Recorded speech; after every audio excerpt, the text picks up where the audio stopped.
coming to you from the hot Texas summer. You can hear the cicadas in the background here, I think. Um, it's the season now. They're going to be in my videos for the next few weeks. I hope you enjoy them. Wanting to talk to you today about shame. Um, Shame's a tough one. Everybody carries around shame. Man, do we carry around shame, huh? It's a tough one, to dive into and really find the inquiry practices to give you and to give myself, and to really explain thoroughly, because whenever I look to, bring something in a video, respond to a question, I always look deep into myself and my experience of that, and um, you know, dive deep into my inner voice and my self inquiry in order to bring the truth out from there, or at least one perspective on the truth from there. So with shame, I wanted to get this out, a couple of days ago, but I've just been sitting with it. Um, so there are three types of shame that I really pinpointed, and the first one is really what I didn't do for myself or for others. So I didn't save that kid who was going to get run over, even though I might have been able to run into the street and save them, potentially getting hurt in the process. But that's an extreme situation. But that's an example of what I didn't do for others. What I didn't do for myself is, oh, I should have taken rest yesterday because then I wouldn't have been so exhausted, and then you beat yourself up over that. You feel shame. Um, and then the second kind of shame is really what I did do for myself or for others, but thought that afterwards maybe I shouldn't have done that. So for others, if I'm taking care of somebody else when really my instinct is to say I'm not available for that, you're gonna feel ashamed about that. So, and then doing something for myself when I feel I should have been doing something for others, for my family, for anybody else, taking, being responsible for work, you might feel ashamed about that. So here you have two sides of the coin. If you do something for yourself or for others, you might feel ashamed. If you don't, you still might feel ashamed. And very often, those of us who are prone to shaming as a means of educating ourselves, because that's our imprint, right? Many of us grew up with shame and shaming as part of their education. So we're conditioned to shame ourselves and shame others in response to that. So those of us who are prone to that, we're damned if we do and we're damned if we don't, because it's just an imprint of shame, and that's how we talk to ourselves. So learning that that's your self-talk is shame, that's a really, really crucial piece. And I'm going to give you some inquiry questions in a little bit to uncover all that self-talk that's shaming. Um, Now, the third type of shame is what I did to myself or others. Primarily, this is often um, most apparent with others, right? I flew off the handle and I slapped my kid, and I really, really, really regret that and feel ashamed about that.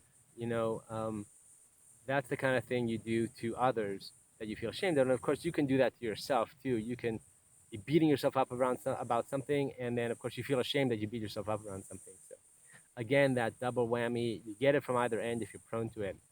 And shame has a lot to do with regret, right? Um, what you should have, what I should have, what I did, what I didn't. It's always about the past, never about the future. And of course, shame is the opposite of feeling proud. And this is important because one of the ways to um, move yourself from shame to pride is to do really small things every day that make you feel good about yourself. And you can decide one thing that you're going to do today. I'm going to do 10 push ups before I eat my breakfast, and I feel good about myself. I promise myself that today I'm not going to get really angry and frustrated, or I'm promised today that I am going to have my voice heard. Of course, those are big things, right? But you get it. You can break those things down. If I have ideas today, I'm going to write them down, and I'm gonna make sure I get them in an orderly way, and I'm going to then submit them as a proposal rather than just jumping in at a meeting. Rather than completely shutting down if you can't jump in at that meeting, or with your partner or with whoever. Um, so some of here's the inquiry questions. I have a little trusty cheat sheet for my inquiry questions that I wrote down yesterday. just pinned on a branch up here. Found a little place for it. So, and there's going to be a download link here in the description or the comments where you can download this and do it for yourself. So you don't need to take notes. So the taking notes is always helpful. So you make some columns. I'm prone to column making. If you've watched my other videos, I like analyzing things in that way. I find it really, really, really helpful to analyze and get out from your mind onto paper what it is that's going on. Just that is extremely liberating. Of course, it gives you distance and space from the emotions and thoughts. And while it doesn't cure your issue right then and there, it gives you space from it. And then over time, with awareness brought to the topic, you can shift yourself back to patience with yourself instead of, and teach yourself how to be patient with others, be patient with yourself, and a new way of educating, because the old way of educating, which is a shaming kind of education, is really harmful to everybody. So here are the questions. So first column is, of course, what am I ashamed of? And you can start by writing one thing, and remember, it can be have anything to do with, what I didn't do for myself or others, what I did do for myself or others, and what I did to myself or others. Any of those, I'm sure you can find something you're ashamed of. We all can find many things, and it's sad because it holds us back from really fulfilling ourselves and believing that we can contribute something meaningful to the world. It's another reason why it's really important, because it's really important that every single one of you find that place in you where you know you can contribute to the world. I am so passionate about that, and it means so much to me to hear from people saying, I was able to get through my creative project because of something you said. And that is so meaningful to me because it makes the world a brighter place and everybody can be happier as a result. So, what am I ashamed of? Get it out of your head onto paper. And then on the next column, you're going to write, how do I punish myself? This is really, really crucial. And you're going to find this really interesting.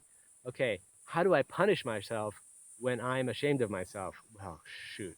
I beat myself up nonstop emotionally. I deny myself things that I like and enjoy. I hold back from being creative because I don't think that I deserve to be part of the human community in that way. It's deep, okay? So it's deep. We withdraw ourselves. That's the tendency to withdraw ourselves from the human community and be valued members when we feel ashamed. So just look at that. How do I punish myself with this particular act that I'm ashamed of? Because it could be different for other acts. Okay, what are the consequences of that punishment? So I went into that just a second ago a little bit, but you can analyze it further and specifically by saying, what are the consequences of that punishment? So I bash myself internally and I deny myself the community that I deserve and want and that would make me feel nourished. And as a result of that punishment,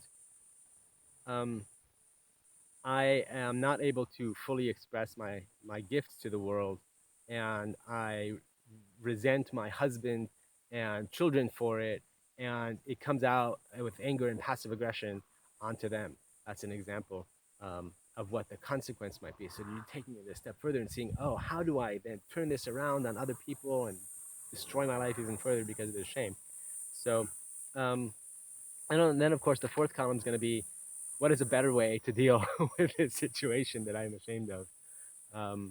And that can be a multitude of things, from anywhere from taking a few deep breaths when I notice that I'm feeling ashamed and allowing the process to dissipate so that whole mental road, that spiral, downward spiral, that ingrained mental network of neurons that used to behaving in this certain way can start to dissipate. And remember, you're not fighting it, you're taking perspective and allowing it to dissipate in that situation.